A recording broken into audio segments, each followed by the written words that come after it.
চালতে পারেন এই বাবির দ্বারা দিছি। ভাবি আবার কাটতে বসে, আর মিতু গেছে আবার পুকুর পাড়ে বিলাতি ধনিয়া পাতা আর কাগজি লেবু পাতা আনতে। আর ভাবির এদিক কাটাকুটা হয়ে গেছে। মিতু আইয়া আবার এই দুইতে আছে। মুই আর কিছু করি নাই, মুই এসে ক্যামেরা কতক্ষণ ভাবির দিকে ধরি, কতক্ষণ মিতুর দিকে ধরি।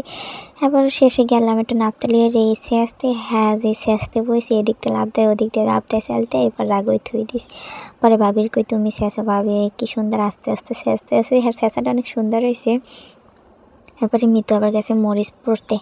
ভাবির শেষতে শেষতে মিতুর মরিচ পড়া হয়ে গেছে। এরপরে মরিচ, এই কাঁচা মরিচ, পোড়া মরিচ, বিলাতি ধনিয়া পাতা এসব ভাবি একসাথে বাটতে আছে। বাটাটাটা হয়ে গেছে। এরপরে হচ্ছে যে চিনি দেছে, আর দেছে সরিষার তেল, আর এসে কাগজি লেবুর পাতা, এইসব দিয়ে ভাবি এসে মাখতে আস। তাই মগ হয়েছে যে লবণ দিতে মনে আলে না। ভাবি যে সময় মাকে টিকে মরে গেছে দেহ দিই সব কিছুতে হয়েছে নি, সেই সময় মহে দিয়ে লবণ দেয় না। এরপর বাবিকে লবণ দাও, এই লবণ দিচ্ছে স্বাদ মতো। মাখাটা কিন্তু সেই হয়েছে, সেই স্বাদ।